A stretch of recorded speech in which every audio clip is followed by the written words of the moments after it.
Hello there, most welcome to Worship Advantage. Come with me to Acts chapter 3 verses 4. And it reads, "And Peter directed his gaze at him as did John and said, 'Look at us.'" Wow. I remember growing up as a 7-year-old kid, a gaze from mom said it all. It was that look that said it all. I remember one afternoon being in church and being naughty and messing around. And some way, somehow, I caught mom's gaze. And guess what? Immediately I began crying. It was one single look, but it burned through my soul. Mom did not need any words. Just a look was enough. And for me, mom had that look that even made the strongest weak instantly. There is power in the gaze. And I hope that rings a bell with you. In the scripture we just read, Peter and John encountered a lame man, but this time they said to the lame man, "Gaze at us." Mind you, surrounding this lame man was a lot of distractions and noises, and for the layman to experience that which they carried, he needed to shut down the noise and the distractions around him. Upon reflection, I've come to realize that we are robbed of His glory every day, not by the absence of His presence from us, but rather by a lack of gaze on Him. And that for this layman, despite being in front of Peter, he had his eyes elsewhere. Being in His presence while remaining distant from Him is scary.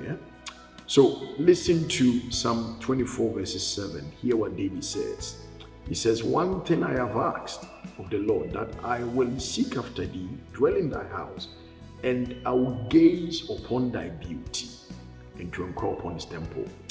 The word gaze is from the Hebrew word chazah, which means to contemplate with pleasure.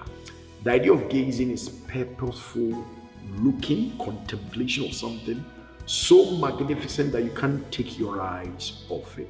It is interesting to note that between Genesis chapter 3 verses 6, which reads, "And the woman saw and she liked it and they went for it," and Revelation chapter 22 verses 4, "They will look upon his face." Right. So between the book of beginnings and the book of ending, Genesis and Revelation, it began off with looking and gazing. It began with looking and it ended up with gazing. In other words, our journey in life, ultimate, is to see His face and to see His glory.